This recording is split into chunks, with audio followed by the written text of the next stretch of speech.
Hello, and welcome back to the Corruptive Chaos channel. I'm Corbin, your host, and today we'll be reviewing the second half of James Gunn's Peacemaker.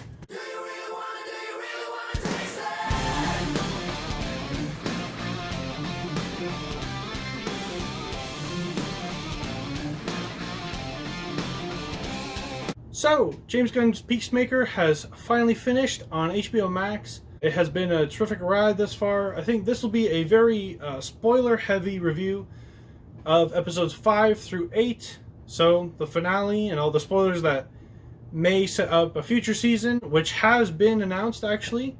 And I thought my opening here would really just go over maybe an overview and how I felt about it. I would say it's no shock that I've really enjoyed this thus far. I can see, a thread through the whole season that, every episode has counted. It has its own story that is ingrained into just a single episode while doing the job of setting up future things.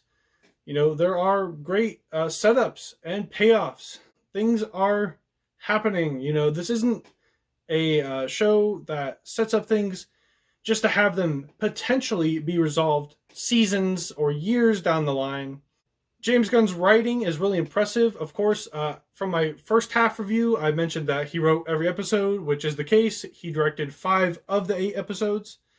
And that really lends itself to the idea that this is James Gunn's show. This is his vision. And he takes these quirky characters, as I already mentioned. I might repeat a number of things that I said in my first half review. Is comedy the most fun to write for you, or direct? I like writing comedy. I hate directing and editing comedy. It's the hardest of all of them. Action is the most fun for me overall. But still, I think a lot of things are worth re-mentioning, reiterating, and saying that, James Gunn, he likes that off-kilter humor. He's really good with these ensemble casts and making every character distinct and their own. Chris Smith, aka Peacemaker, played great by Cena. And likewise, I can't really target any single member of the team of our main ensemble and say, this person, this actor, performed obviously worse than other actors. I think everyone did a great job. Every actor really brings their all. Plus, additionally, as this is the second half of the season review, I think there is a noticeable point where the first half of the season dealt with setting up our characters, setting up what is to come, sort of creating an intrigue and mystery element, whereas this second half has been executing the ideas that were set up in episodes 1 through 4. Much of what was set up has a payoff, which is great to see in a show. It really gives it this quality that James Gunn didn't know that, this show would get picked up again. It might fail. It might fall flat on its face and it'd be canceled, and that would be that. So he really seemed to have taken this opportunity to make this one season count as much as 8 episodes can. So with that said, I'd like to go through a recap of the sort of highlights and story elements from episodes 5 through 8. So this will get into very spoiler-heavy territory.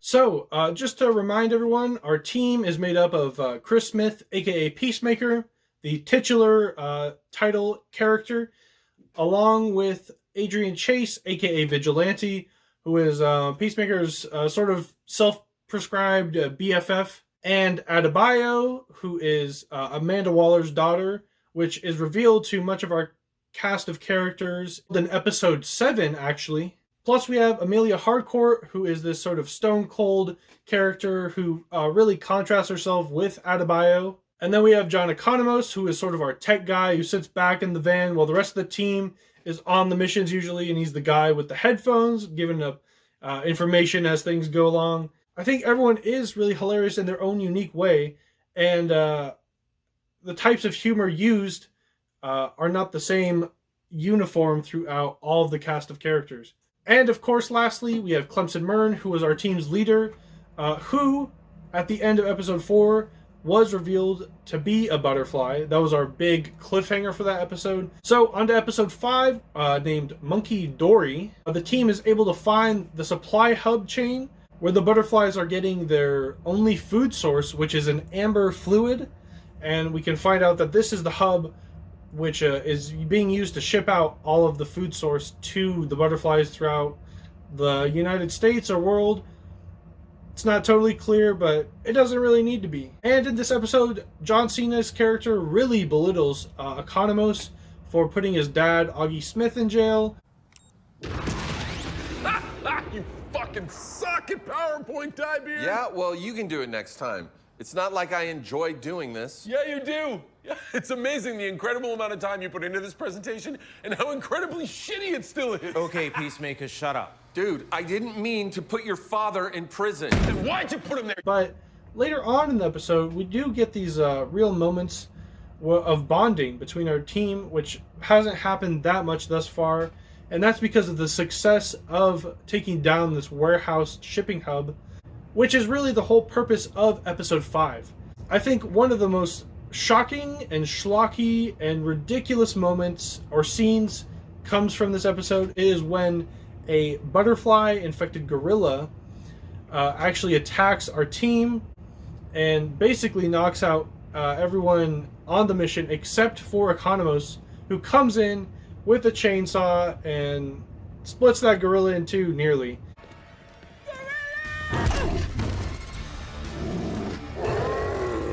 Oh, no. Fuck.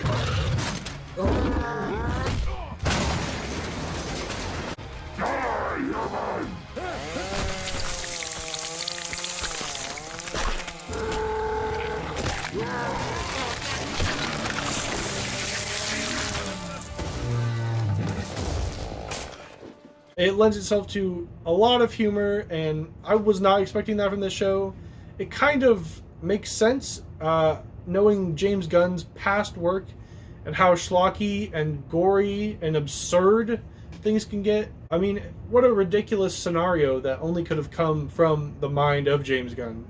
And so the big cliffhanger of episode 5 is that Adebayo, using Peacemaker's X-ray helmet, does find out that Myrn is a butterfly, but later in episode 6, Myrn, after reading, we actually find out that Myrn is a good butterfly, seemingly the only one throughout the series. Whoa. Oh, shit. What the fuck? Yo, Mr. Myrn, this is crazy. You gotta check this.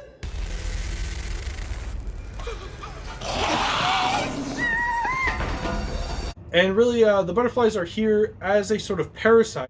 And Myrn's infected butterfly inside of him seems to be the only one who is going against the ideals of the rest of the butterflies. And in this episode, Detective Sophie Song is able to let loose Augie Smith, Peacemaker's dad, knowing that he really is innocent, although he's a really bad guy.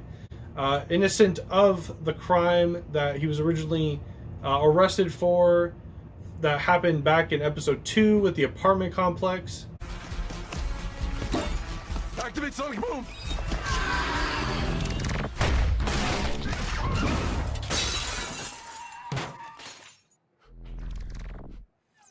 And so this is where the episode takes us, in that the police force led by this detective duo actually goes to Peacemaker's trailer, which Vigilante and Eagly are there, and they want to arrest him, while a hired gun of sorts by Myrn, Captain Casper Locke, has actually infiltrated the police force, and he's unable to stop these detectives from trying to arrest Peacemaker. So this episode kind of has big failures in that Peacemaker and Vigilante do actually get away, they escape the police, but they lose the Goff butterfly, which Peacemaker kept after blowing the head off of Goff, and the butterfly left his skull.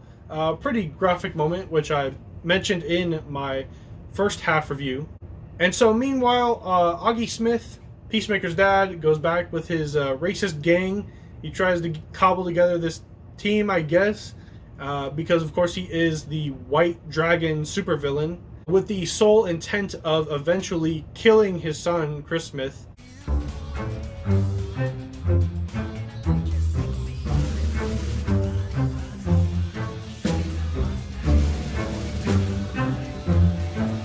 So the aforementioned Goth Butterfly does infect the Detective Sophie Song character, and she just becomes fully blown in the butterfly cause of basically taking over the world and taking over these bodies for their own means. I do really like the sequence where Peacemaker and Vigilante and Eagly do escape Peacemaker's trailer. They make their way through the woods. We see the sort of ruthlessness of Casper Locke, who does have a few shining moments throughout the few episodes he's in. Listen up. This is Evergreen Police Department. Come out now. Peacefully. We have an arrest warrant for Christopher Smith. I repeat, come out now with your hands up. And toward the end of the episode, Economos actually is able to track down where the trucks were coming from when they were going to that warehouse in the prior episode. They're coming from a place called Cloverdale Ranch. And the parts that feature the Sophie infected butterfly, where she lures tons of other butterflies to come for her cause and infect the entire police force, really give this sense of apocalypse is coming. You know, this huge threat is looming, and oddly enough, our heroes is this team of misfits, really.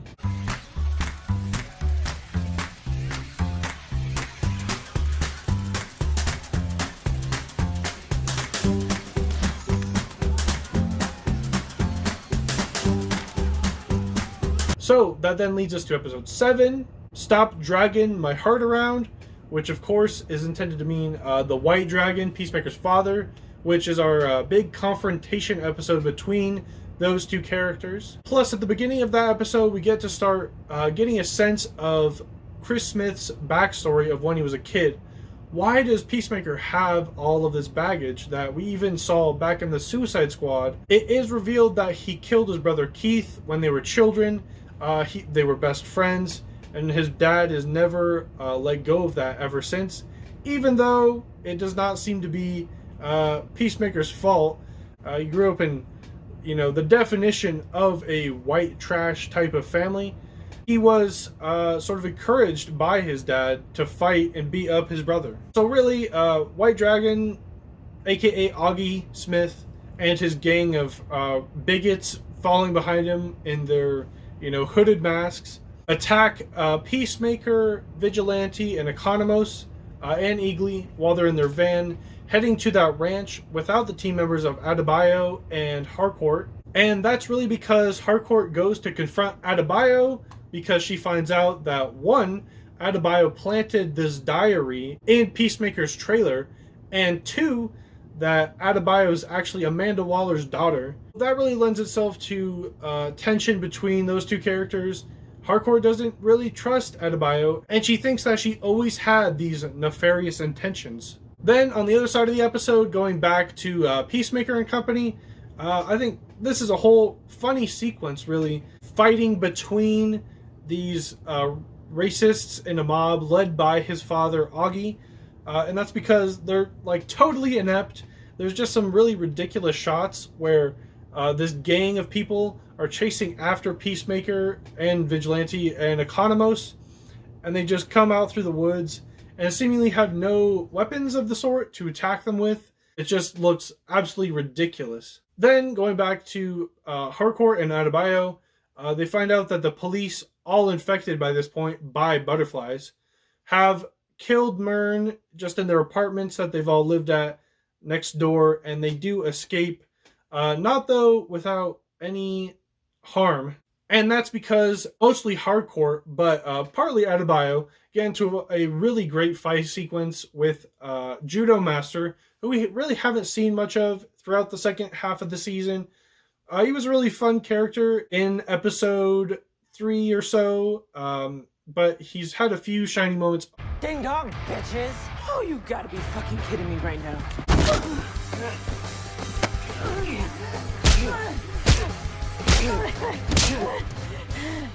Rope-a-dope dumb shit.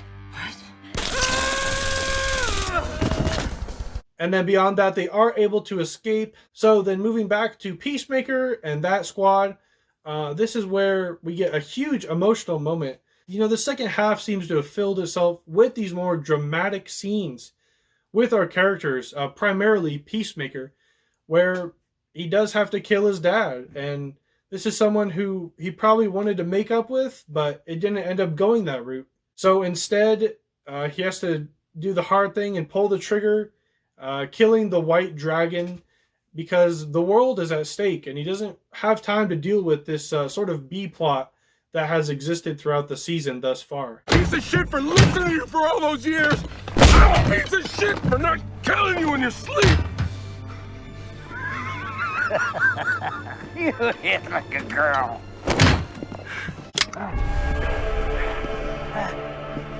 Well, go ahead and do it, you fucking pussy. By the end of the episode, the team are really determined to accomplish this.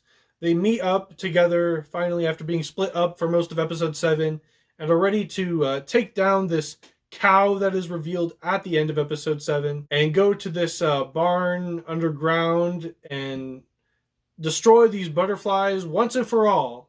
That then takes us to episode 8, which is named It's Cow or Never. Peacemaker is noticeably really mad at Adebayo for planting that diary in his trailer that was used to incriminate him by the infected police. He really just gets the sense that he wants to do this mission, get it over with, and never be a part of this task force ever again. A really funny moment early on in this season finale is that Adebayo, now having been outed as Amanda Waller's daughter, calls her mom for any sort of backup, really, and jokingly asks for the Justice League.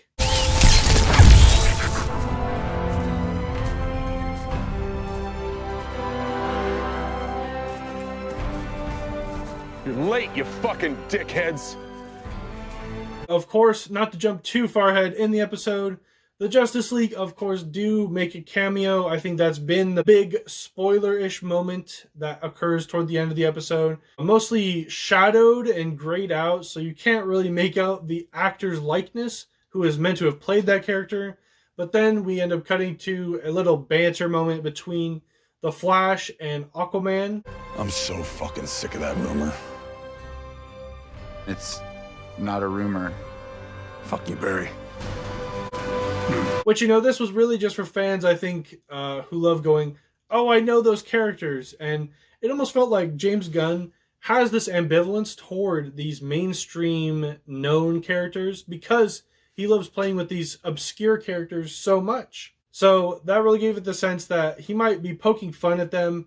Of course, a Flash movie is supposed to come out later this year, and so is the Aquaman sequel. Then going back to the plot of the episode, the butterflies, who are basically all cops and prisoners from the police station, are trying to ready this teleporter for this huge alien creature. I mean, it's kind of ridiculous visually, the cow that is named. So to infiltrate this barn base of sorts, they send out Economos to go with the bag and infiltrate the barn, go down below into the under depths of this place where this cow is.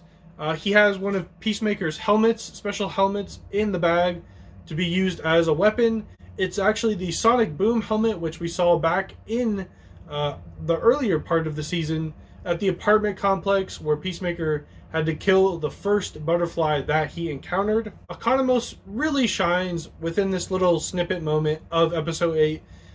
He has this fantastic monologue after he really freaks out about having to go down below and sees this alien conspiracy before him and just gets out of there quick.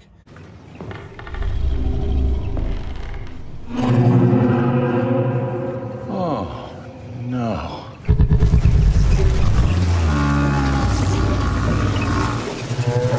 John, you copy? Fuck it. No more kaijus. No more kaijus. He, of course, then is still pretending to be a butterfly, not to get attacked or anything, and he has this great monologue. I really applaud Steve Agee in this moment for, you know, really bringing his all. But after that, this is where I think James Gunn's action direction really shines. After they use the sonic boom helmet to sort of crumble the earth and destroy the teleporters down below, we have Vigilante, Peacemaker, and Harcourt all go out guns blazing toward the barn. I think this could be James Gunn's best directed action sequence out of any of his work thus far. What's the plan, man? Let's go kill a cow.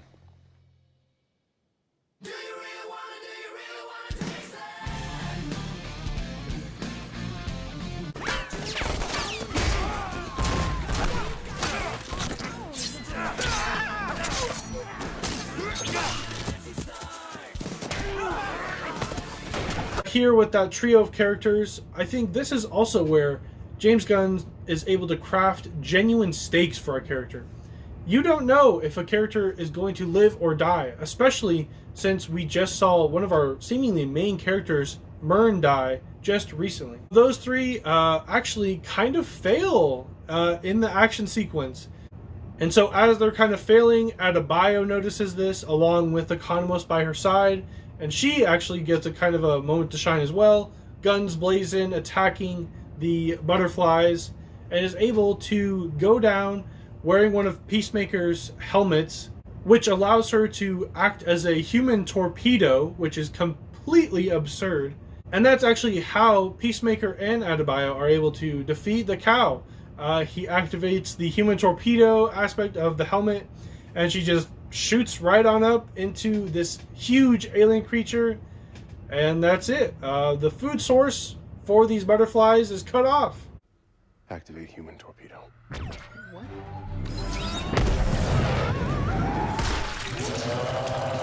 That, of course, isn't the end of this last episode, though. There's a lot of character things that we have to wrap up.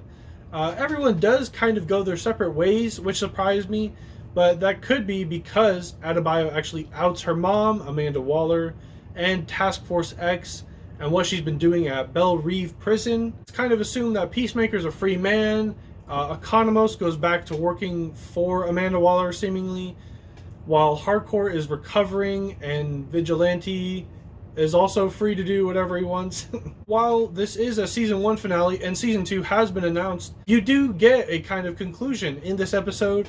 Things are wrapped up really nice in a bow, but I would love to see these characters return in a future season. John Cena is surprisingly great leading this ensemble of characters, along with everyone else, who is really wonderful. Overall, I do still believe my thoughts from the first half review that I did, so go check out that as well if you haven't already.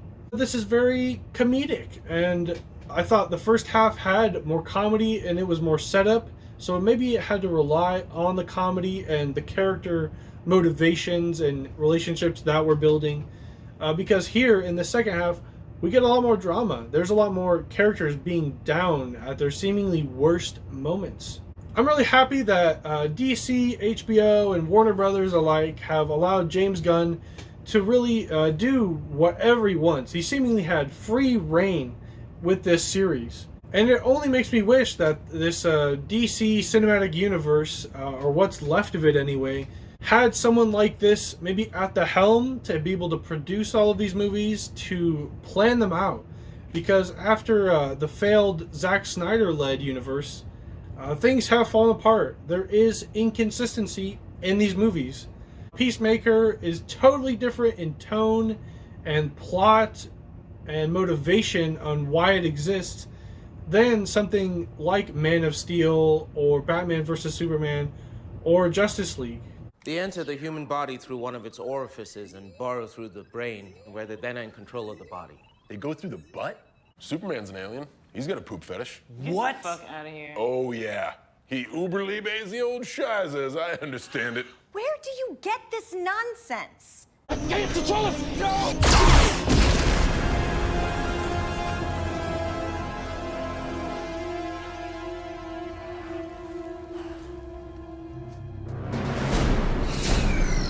Kal-El, no!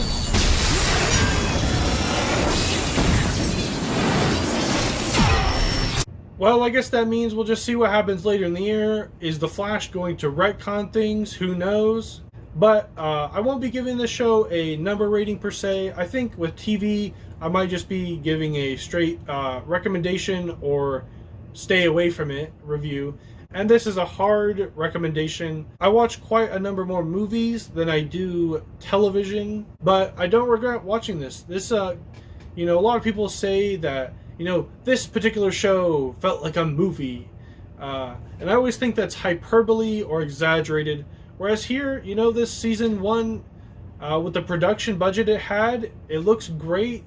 It seemingly has really great VFX. You're getting really great performers and talent behind and in front of the camera. So this did have a movie quality. You know, watching the Suicide Squad, obviously that had a huge budget and it was really impressively made. But this doesn't feel like a huge downgrade in quality.